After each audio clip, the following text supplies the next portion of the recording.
Okay, so I got these two guys, Tony and Sergio. You guys are amazing. Tony recruited me on the previous episode. We talked a little bit about owning your business as a real estate agent, mindset, being part of as a solo agent in a team. And I got Sergio here. I got to know you when we were first opening the office. We were like, 10 agents? Something like that in Utah County. So just so people know, the Perry Group used to have their office in Shore House, but their whole story is pretty awesome, how they have been able to grow.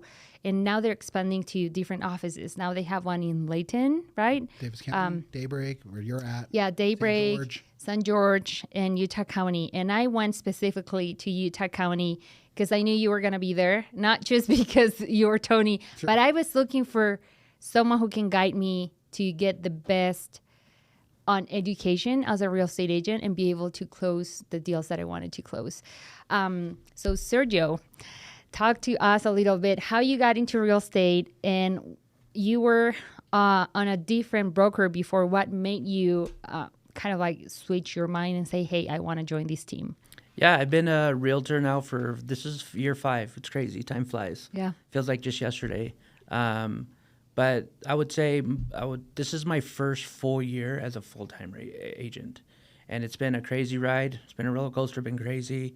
A lot of changes, a lot of growth. And I got to stop you there. He's the only Latino top 10 on the team. So shout out to you. Thank you. Thank you. So full-time for a year. Full-time for a year, yeah. I did consulting for... in the automotive industry for 18 years, traveled, had to communicate a lot with people, and you're marketing, you're selling, whether you're not realizing it. So I just got to a point where I was like, hey, I'm ready for a change. It's fun. I own a home, and I have toys at home, but I'm never home. So I miss my home. What can I do? I don't have a degree. I do have a degree in life, though. Yeah. So I was like, I'm going back to sales. And I didn't want to go back to car sales, which I did right after high school. Let's go to real estate. So I've had people throughout my life say, hey, I think you'd be good at it. So you started real estate at a different broker, and you were there for a few years. How many deals were you doing a year? Oh, man, I think my best year was 3, and that was I was like, oh, wow, okay. But then you're watching other agents do 10, 15. You're like, how do I do that? Right. And I felt stuck, how come I can't get there? And I felt like something was missing. And when I decided to go full-time, it's when I text this guy right here, and I was like, hey, let's go get lunch. I'm actually thinking about going full-time now. I'm looking for a change. Mm-hmm. So we met for lunch, and... Did you guys meet before? How did you guys get... He was on my podcast when he was doing a different gig. Oh. And so, I knew Sergio well. Hey, podcasting opens so many doors. Yeah. It does. Yeah. Yeah. And then we just stayed and, randomly talked on social media throughout the years. And I've always liked his content. And I don't know. Tony's a celebrity here. Yeah. And everywhere, too. You can't get away from him. English, Spanish, radio, TV, everywhere. He's everywhere. Yeah. Yeah. I was like, I need exposure, right? I need to market myself. I was like, he knows how to do it. Yeah. So I was like, I want to know what he knows. Yeah. So I want to learn a little bit from him. If I can just grab a fraction and, turn it into a business, let's go from there. It's a lot more than what I'm doing now. Yeah. So just printing out a flyer and then, I don't know. It felt very stale. Yeah. So. Yeah. Do you think you made the right choice by moving to a team? Yes. Yeah? Yeah. And you know what I liked the most about Tony was, I'll never forget. So everywhere you go, they try to recruit you, and it's like, this is your option. He was just like, you want to stay solo? Do this. You want to go on a team? Do this. It's up to you. These are the pros. These are the cons. Make an educated decision. And I was like, okay. He's not that pushy. Yeah, no. And I was like, you know what? I've tried this. I need some help. I'm humble enough to know I need help. That takes a lot of self-awareness to say, hey, because I did sales and title and escrow, and I was also doing sales for escrow companies. And I'm like, I'm going to jump into real estate. I do know probably a lot of it already because I was doing the closings, but that doesn't mean that I'm guaranteed to do a good job. So I was like, who here it's good at, teaching and also like, that's the other thing about leaders. We talk about it too. I want my leader to be doing what I'm doing too. I mean, and you do close deals. Last year, you have so many listings, even with a builder and whatnot. And I'm like, well, if I'm gonna be under a team, I want my leader to be going to battle with me. Because also like everything changes over the years. Like contracts change, the way that you market. Probably like your team leader, if they haven't done any transaction on the over 10 or 20 years, how are you going to teach people? That's the other thing about leadership. You probably don't necessarily need to be doing transactions, but you at least need to know what's going on. Yeah, you have to have lived it before. And I think for me, when I look at you two, I think the one determining factor for both of your successes, especially in your first full-time year, is you guys were willing to learn. Yeah. So both of you understood that you had a gap. You had a knowledge gap. There was something there. In your case, you needed exposure. You tried this before. Certain things didn't work. So to your point, that humility of saying, I don't know what I don't know, and I'm willing to pay the price to try to figure it out somehow, and then actually doing what you were told to do, right? Like not just sitting in the meeting or sitting in the training and listening to it, and then just, okay, great, and then you go out and you continue to do things your way. I think both of you have reinvented yourself in a way that would make a lot of people uncomfortable, especially you, Viv. I mean, you go from title, you leave title, now you're a brand new agent. I would guess, and correct me if I'm wrong, from being a badass in title, now you're a baby realtor. How does your ego handle that? Oh, it was like, well, I was very strategic. That's why I was like, I need to go to a team that is either brand new or they have a lot of brand new agents, so I can just be with the pack and, it's not going to hurt that much. But I did prep myself. Like I saved before I had my marketing agency on the side, but I was like, I want to go all in. So I started like prepping myself for real estate. And I'm kind of like the personality that if I say I'm going to do something, I'm just going to go all in because I don't want to get distracted. That's how owning a business is. A lot of people have like 20 businesses and they will never flourish because they're all spread out. So it was very interesting to be a little more humble, but I was like on my mind, whatever. I have all of these brand new agents. You were joining, Renee joined, and a lot of other people. The culture back then, it was pretty cool because the office, it was small. It was really small. And that's the other thing about, learning. You have to not only trust who is teaching you, but you need to be able to be vulnerable. And you won't do that if you don't feel safe. If the culture is not the right one. I remember asking you a lot of questions. My first listing, I went to your place. We were on the garage. Remember, my first listing was like a 340 ratchet listing that I got from social media. And I was so excited. I was like, Sergio, I don't even know how to put these on the MLS. Can you teach me? I would have never had that conversation if I wouldn't have, feel safe or something around anyone. Because other teams or other cultures are like, I have been doing real estate for 10 years and all of these. And I'm like, well, how am I even going to ask you questions if you're never available? You know what I mean? They make you feel stupid, right? To which I remember when you were struggling with your listings in Duchesne. Oh, yeah. Was it Duchesne County? Oh, yeah. I remember that. So we kept talking about that. Yeah. And I remember I would watch Sergio like pacing the office, super stressed, but you asked questions and then you took at least part of what you received and tried to implement on it and execute on it. And then eventually you sold those, right? And so I think it's for you two, one of the things that I saw was, okay, I think these two can win because they understand that they need help like all of us, and they're talented individuals that just need an opportunity. Yeah. I just need to get them in front of people. If I can get Viv and Sergio in front of people, they'll do the rest. I just need to get them in front of folks. And I think that has been a successful premise so far based on the success you two have had. You guys some more than me now. And what I love about, like, even back in the days when you were at our office was, like, how competitive, but we're helping each other. It's not I'll help toxic you. competitive. If you get this really deal, fun, you're going to surpass me. Okay, but I'm still going to help you if you have a question. Yeah. And it's like, and then we'd be like, oh, good job. And they're like, dang, now I got to go get 2 more. And then, like, it's just, and you feed off of that energy. Yeah. And it's a good feeling. Yeah. It was a good feeling. Especially when you know no one's going to stab you in the back, you're good. Yeah. And then what I like now being in the President's Club, I was telling one of the guys in Salt Lake, I was like, hey, you know what I love when I see the Slack is that like you think you're doing good and it don't stop. It doesn't. Yeah, stop. It's like doesn't. you need to be on it every month because it's just like bing, bing, bing. And you're like, holy cow. No doubt. And you and I had a conversation because you sold a 5 million, right? Yeah. And so your fear was that it was a one-off. Yeah. That it's like, okay, I'm only the number one agent because of this one really big one. So our conversation was, okay, how do we prove that it's not a lucky one-off? Yeah. How do we prove that Sergio's actually got it? It's not because he got lucky on this one Zillow one. He can actually do this, which I think is 2.0 of where you guys are at of, okay, yeah, you're still new because you've only been in it for a year full time.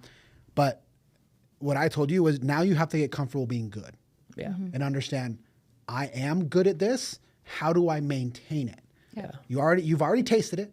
You already played the game. You guys have put points on the board. Yeah. You've already scored buckets. And the How do you cool- continue to do that? Cool long thing term? is that sometimes you don't even realize, but people look at you. They do look up to the top producers, and sometimes people will go to you and say, "Hey, how Sergio is doing?" They people go and see your stats, and then people realize that, "Hey, I'm not that different from you. I'm willing to learn and grind." I was thinking about. I obviously love podcasting. Sharon, do you know who he is?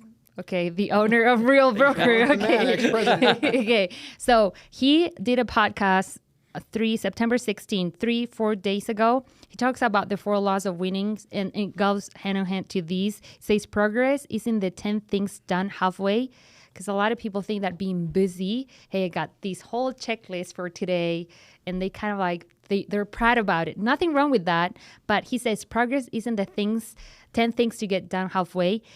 Is the one thing you done all the way, knowing that you are going to crush it. It's the one thing done all the way, knowing that you're gonna crush it. So even though you did that for $5 million deal, it's proving yourself that you're gonna be able just to do that one thing. And I think it's about consistency. Owning a business, it's very challenging, but I think if you know yourself really good, you will know how to structure your business. And I say this before to someone else, you need to kind of like check yourself, like your personality and who you are, and how you want to run your business. Obviously, there's certain things about running a business that is always going to be the same regardless. But if you don't like door knocking or like cold calling people, there's no way you're going to enjoy that. You know what I mean? No. But if you like answering phones, and that's the other thing I wanted to talk to you, because you have a sales background. When people sometimes say, hey, you're a Zillow agent, it's really easy. Talk to me a little about that, because you have to have certain skills to be able to close a $5 million deal. You do. And that's why we have a lot of great training. I mean, for that reason, it's not just to like, let's blow resources and just waste people's time. I mean, if you answer that phone, if I would answer that phone, that $5 million phone call, and be like, what? Oh yeah, you want to go look at that house? Okay, I think I know that area. You got to know how to read the room, right? But through the phone, and connect with them. Mm-hmm. You know, come to find out, what's funny about that lead is they were already looking at homes with another agent. They didn't sign a buyer broker agreement. But they're like, you're a second agent that we've met with. And I asked them, well, just curious, why didn't you go with the other agent?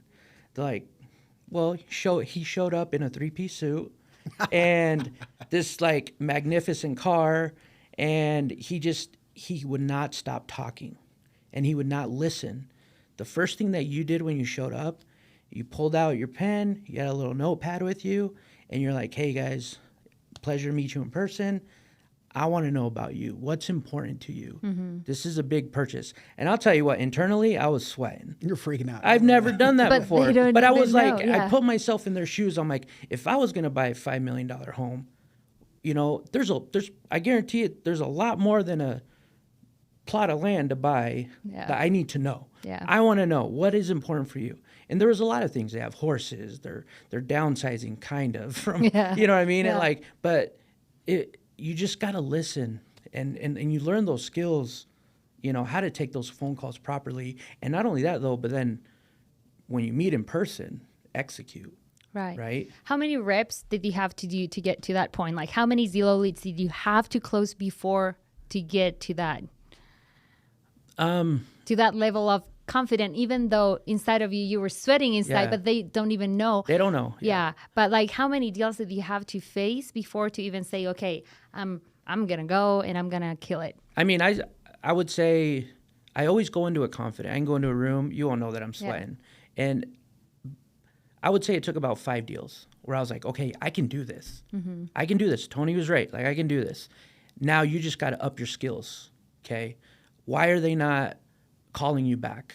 Why, you know what I mean? You get like, sometimes people just will ghost you or they're just window shopping. They're not really ready. And it's like, how can I get them to the next level though? Yeah. Or how, you know what? They're not ready now, even though they told me now, but how can I stay in front of them every month or every, you know, where they buy 6 months down the road, a year down the road. And that helped me to set up for this year. Yeah. And that's what I tell the new agents. I go, you guys, you want to have a great 2026? Start now. Yeah. Start now. Yeah. Do not start January, February. Start right now. I'm telling you. And they're just like, what? And I'm like, trust, like your marketing. Start talking to people. I'm not good. I don't think like I'm the best on the phone, but I think I'm easygoing on the phone. And I think that's why people are like, yeah, I want to go look at a home with you. You're not pushy. You don't sound salesy. But I think my thing is networking.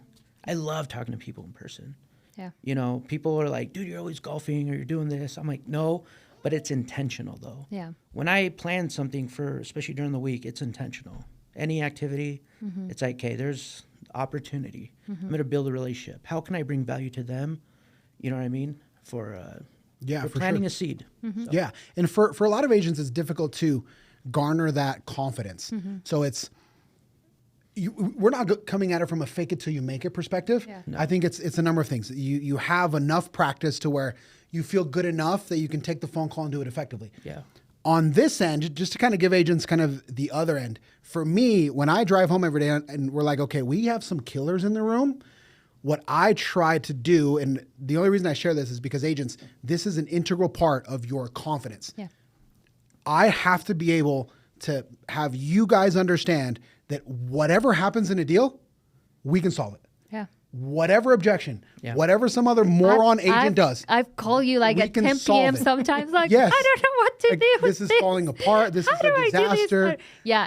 And cool thing is that I think, honestly, it does help to be on a team. Whether you're selling $1 million or $5 million deal, you're always going to have something weird going on. You don't know what's going to happen. Because you have to have the safety that you're wearing a parachute. Yeah. If you're not confident in your parachute, you're not going to jump off. You're not going to do the skydiving thing. It's too dangerous.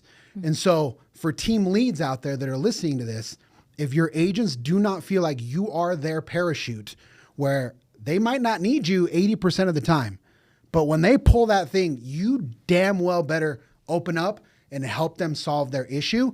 If agents don't have that, then it's fake confidence. Yeah. And when they encounter something difficult, they're not going to be able to solve it. They're going to fumble it. And at the end of the day, the buyer or the seller is the one that suffers. Yeah. Yeah, it does.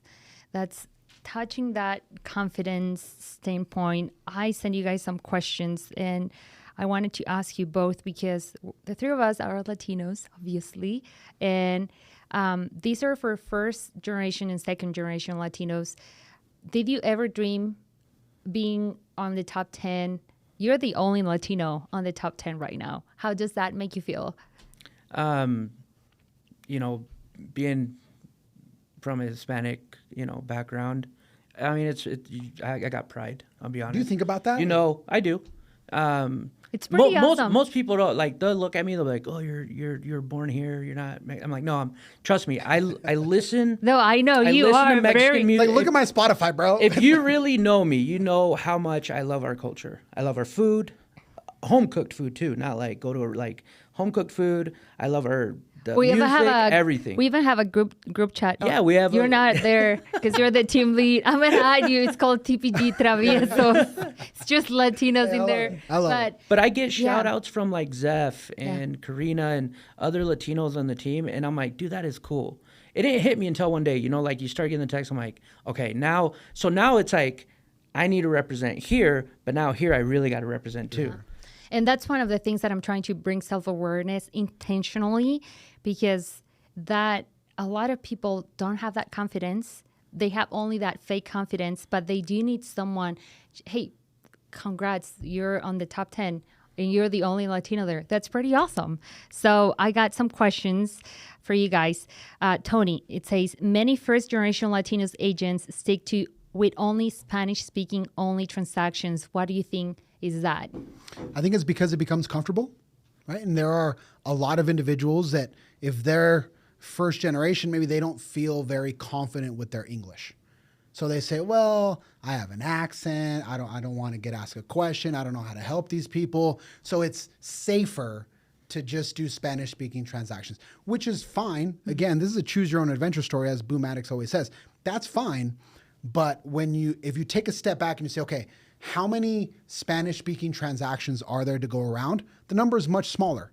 So can you make a name for yourself in that community? 1,000%. You absolutely can. That speaks to niche marketing, which we've all talked about ad nauseum. But it goes back to a skill set. If the reason why you don't venture out or the reason why you don't want to take a Zillow call is because of the language, practice it. Yeah. Learn, improve. Mm-hmm. All of us have things that we can improve, but almost always when I encounter that objection specifically, it's because we don't feel comfortable in our own skin speaking English. Right. And that's just a practice thing to be able to develop that skill set to then get on the phones and not feel insecure. Yeah. Have you ever experienced this is going to be tricky. How do I word this so it doesn't come off wrong? Have you ever experienced anyone being rude on the phone or when they meet you because your ethnicity? That's a good way to put it. There you go. Have you? Has someone said, hey, you sound, I don't like how you sound. Can I get on that else? $5 million deal? Not at all. Honestly, like some of the most humble people, and I think what they respected was that I respected them. Mm-hmm. You know, I was like genuinely there for them, and they knew. You know, the wife was like, we knew you were going to work hard for us. Yeah. So of course. Have you? Never, not even one. So, you know, and where I have an accent, dude. You do have an accent. You have an accent, but you know where I get nervous sometimes, and I mean, I'll text Tony or other agents and be like, dude, did I say it right? Is in Spanish. He's the reverse. Yeah. I'm reverse. He's the reverse. You know what I mean? So especially now with like, it used to be a lot more just Hispanics. Now there's everything here, and the dialects are different a little bit, right? So I'm like, I don't know what that means. Like we say it like this in Mexico. But how have you navigated that? Because I think you're a great example of somebody that I just go does for have it. an accent. I don't even think about it. I don't even overthink it. Honestly, I think it's a mindset thing. And you've never had somebody say, hey, your English is whatever. I want to talk to somebody else. No, not ever. Not even once. I'm not scared to throw the Spanglish in. No. Like I have a client right now. She's from Chile. Oh, cool. They're moving here from Hawaii, and she has a strong accent. Yeah. We speak really fast. Yeah, and so I have to sit there and like really focus. And then like there was a word, but instead of like, I don't want her to think I don't know what I'm talking about. And I know she understands English, so I'll just throw in some Spanglish. Yeah. You know, and then she's like, oh yeah. You know, and I don't know. But I try to get most of it out. I just recruited an agent. She's also Chilean. Gavi, I know you're listening to these. She speaks great English, and she was actually on a team and she got access to Zillow. She couldn't understand why she would never ever close a deal. She thought, oh, maybe it's the ethnicity. We look a lot like Latinos. And as soon as she got into the team, now she understands there is a process. It's a lot more than showing a home, opening a door and all of that, but never ever feel. Actually, the people that have a higher tax bracket, they're the most humble people. They don't care. Yeah, and for me, that's encouraging because I feel like as a society, we make these blanket statements, right? We say, America's racist, America's this, America's that. So for me, it's incredibly encouraging, and I think for anybody listening to this, that hasn't been the experience. Now, are there some psychos out there? For sure. But you're going to do 30 deals. You're going to do close to 30 deals. You guys are taking calls all the time. And the fact that you sit here and you say, I have never had somebody act out because of my ethnicity, because of my race, because of the color of my skin, because of my accent. That to me is incredibly encouraging, that if we have this perception of the world that America's this racist place or Utah is this racist MAGA place where like Latinos don't fit in, I love that that has not been the experience. I should think that we should get louder Yeah. in stating that, because there's these blanket statements in society that in real life don't end up being true. And a lot of agents will not jump into an opportunity like this because they fear that people are going to judge them based on their race. And it just doesn't happen as often as people think. Actually, really cool thing. I have done 3 transactions with Indians, a Chinese couple, and I connect with them really well. Their English is so broken, and I'm like, that doesn't matter. I have ChatGPT here. You know that audio thing. Right now, I'm helping these family. They're Persians. They have like 1.3 million cash to throw. And they are very picky and they have a lot of needs. And I'm like, well, and I'm always with my note and I'm like, okay, English is their second, but they're so humble and they don't care. And they show up on sweatpants and not on a Lambo. They're not showing off. Like, then you understand those kind of people are the less that want to get the attention. They just want a home and they just want someone who helps them. That's right. So that's right. So don't let that perception deter you from taking an opportunity. yeah, I got another question. How can agents start breaking through that mindset and step into larger opportunities while still serving their community? Because we're not saying, no, don't serve your community anymore. How can you step into bigger opportunities? You want to take that one? I think just network more. I mean, that's how I've got more opportunity, by just talking to more people. Honestly, the biggest thing I think this year for me was helping them. I've met a lot of business owners that wanted to buy homes or get into their dream home, and then you get to know them more.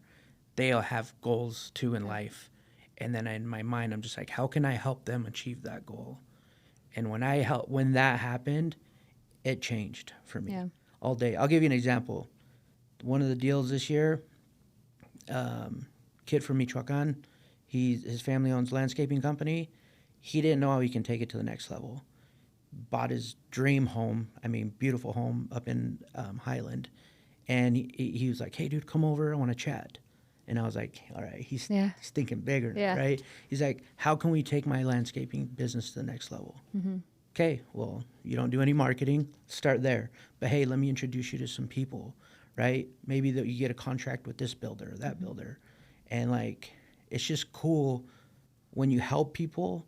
It comes back around. Always. Yeah.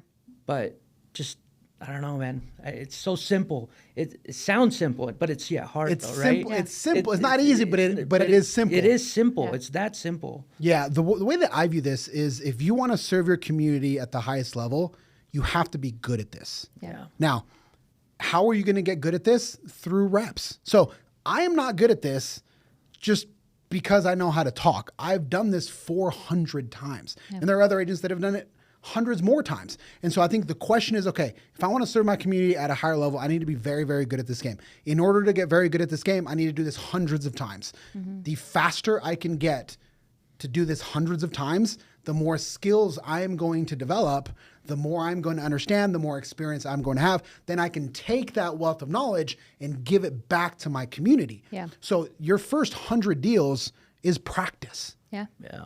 But if you never get to the 100 deals, or if it takes you 20 years to get, then you never acquire the wealth of knowledge that then can be a real asset for your community. Yeah. Yeah. That's right on. Last question is, what personal experience have you had with fear of stepping into bigger rooms, and how you overcome them? You started public speaking, you did the TED, but you didn't.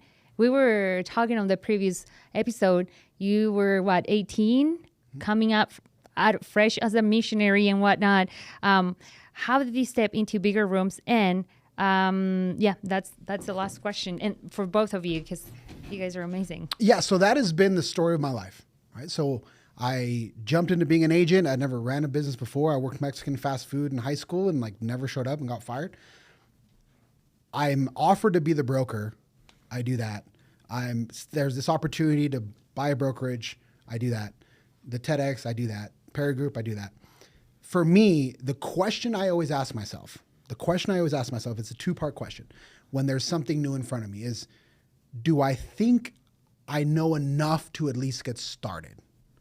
Do I think I know enough to at least get started? And the second question, am I willing to learn And do I feel like there are people around me that can teach me what I need to know? If I get 2 yeses, if I can check off those 2 boxes, I'll do it. It's scary for sure, but it starts with, as we talked about previously, a real confidence in yourself of, I don't know it 100%. I know a little bit, but I'm confident that I can figure it out. And there's someone I can point to. Okay, if something goes south, I can reach out to someone. I check off those 2 boxes. I'll do it all day long. Nice. Okay, what about you? Do you want me to ask a question again? Yeah. Okay, the question is, what personal experience have you had with fear of stepping into bigger rooms, and how will you overcome it? I would say that honestly, it's this year, just being top 10. Yeah. You, I don't know. I mean, you're like, man, okay. Every year before that, you're like, I see what they do, boom, boom. You're like, holy cow. And now you're there. So now it's like Tony said, like, okay, how are you gonna prove that you can do this? That you belong. That every year too, like you're gonna continue doing it. And I'm like, okay, I got to better myself. I have trust in my team. I have trust in my coworkers. You know, and I don't know. And then just go for it.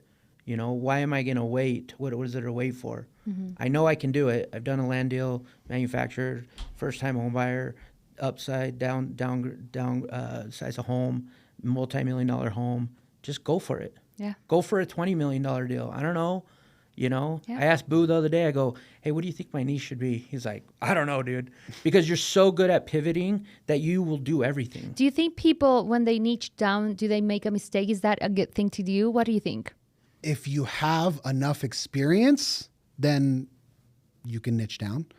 But I'm a big proponent. I've seen this time and time and time again that you just need the reps. It comes back to the same thing, right? Yeah. You just need the reps. If you niche down, it's a smaller subset. You're probably going to get less opportunities. Not a bad thing. Mm-hmm. Not a bad thing. If you're incredibly skilled, that can be fine.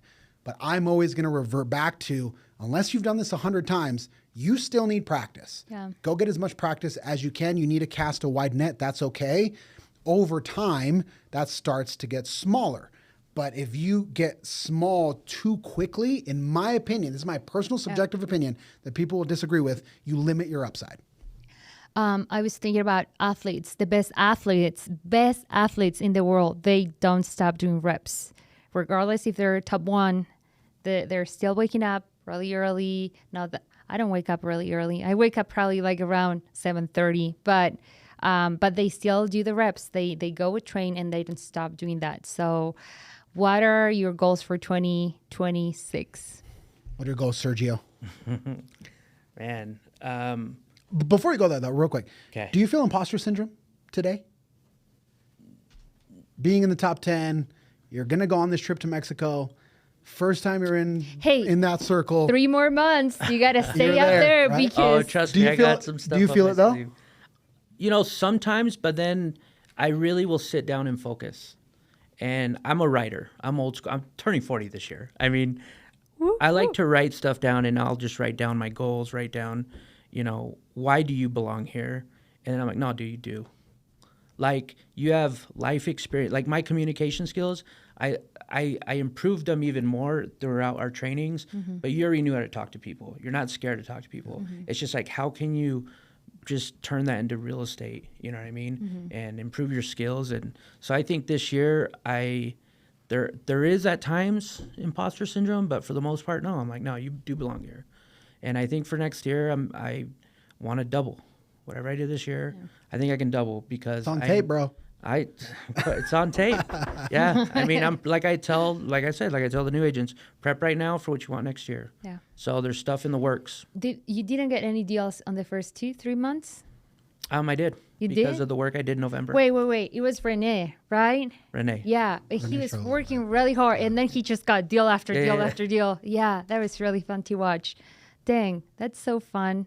Well, I'm right behind you. I want to be on those top 15. It's really, I don't think people understand. Can you explain what President Clubs is for people that don't know what it is? Yeah, so something that the Perry Group does is President's Club. It used to be just the top 10.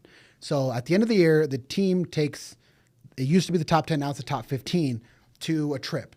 it's Mexico. They've done a bunch of different locations. So it's just whoever ends the year, top 15 in volume, they're part of the President's Club and they get to go on this trip. All expenses paid, all inclusive, to just celebrate their success. So it was top 10, now it's top 15.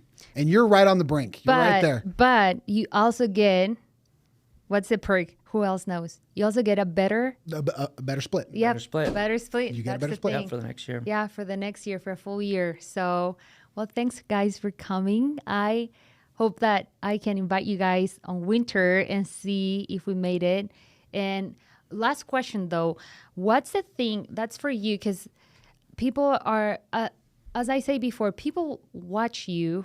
They're watching you. Sometimes you don't realize who is watching or not.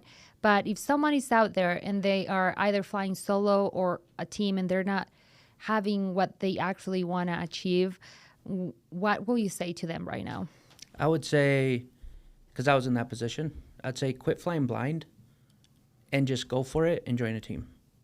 Because you'll have the resources, you'll have the help behind you to eventually give you the confidence so you don't have that imposter syndrome or that syndrome like maybe I shouldn't be in real estate.